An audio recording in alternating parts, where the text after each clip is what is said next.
கர்த்தர் இந்த மாதம் நமக்கு வாக்கு கொடுக்கிறார். நான் உனக்காக யுத்தம் பண்ணுவேன், அவர் எனக்காக யுத்தம் பண்ணுவார். அவர் என்னுடைய வழக்காடிகளோடே வழக்காடுகிற ஒரு நல்ல தேவனாய் இருக்கிறார். ஆமென்.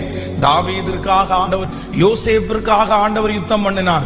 அந்த தேவன் தான் இந்த மாதம் வாக்கு கொடுக்கிறார், நான் உங்களுக்காக யுத்தம் பண்ணுவேன். மனிதர்களோட நமக்காக கர்த்தர் யுத்தம் பண்ணுவார், ராஜாக்களோடு நமக்காக கர்த்தர் யுத்தம் பண்ணுவார், பிசாசோட கர்த்தர் நமக்காக யுத்தம் பண்ணுவார்.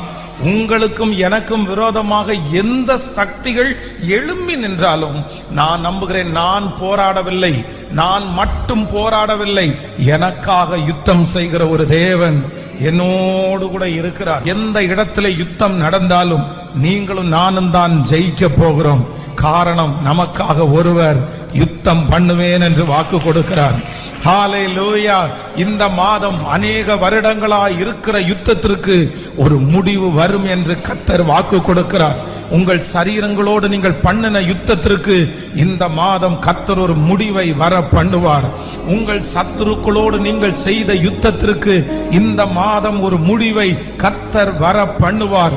உங்களை அவமதித்து உங்களோடு யுத்தம் பண்ணுகிற, காரணம் இல்லாமல் யுத்தம் பண்ணுகிற அந்த மனுஷனுக்கு முன்பாக தேவன் யுத்தம் பண்ணி இந்த மாதம் உங்களுடைய யுத்தத்திற்கு ஒரு முடிவை கர்த்தர் கொண்டு வருவார்.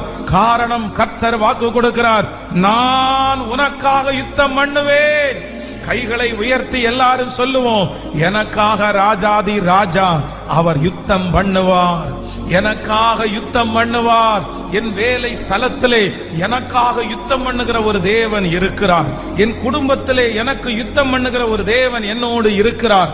என் எதிராளியினுடைய காரியத்திலே எனக்காக யுத்தம் பண்ணுகிறவர் என்னோடு இருக்கிறார்.